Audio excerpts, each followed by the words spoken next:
In order to get to The Roses, one must go through the thorns. The Roses, a dark marriage comedy, which is actually one of my most anticipated movies of the month, is out. I was able to go to an advanced screening for it, and it is literally that. A whole bunch of thorns and 2 roses.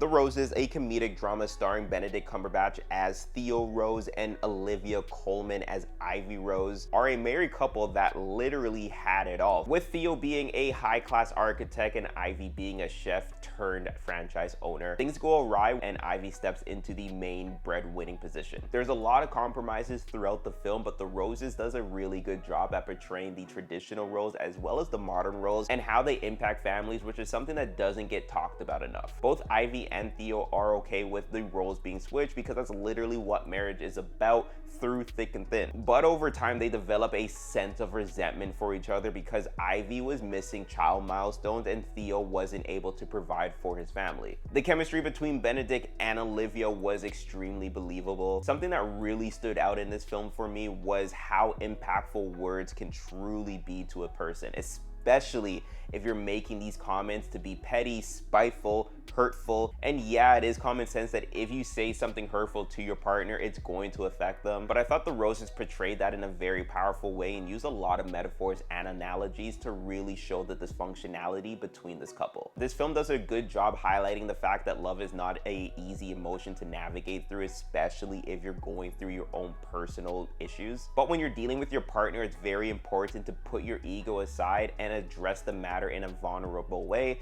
as opposed to making your partner feel vulnerable and kicking them while they're down. I thought The Roses was well acted, well scripted, had great dark humor, and it should be a film that couples watch together, as I think that it's going to be able to open up doors to certain conversations. In terms of dark marriage comedies, I'm not gonna say that The Roses was the greatest, but it was still a good time. I was a fan of it, and it personally hit the notes that I wanted it to hit. But I'm curious, have you seen it, or do you plan on seeing it? And if you have seen it, what did you think of it? Let's get the conversations rolling, and yeah, that's about it.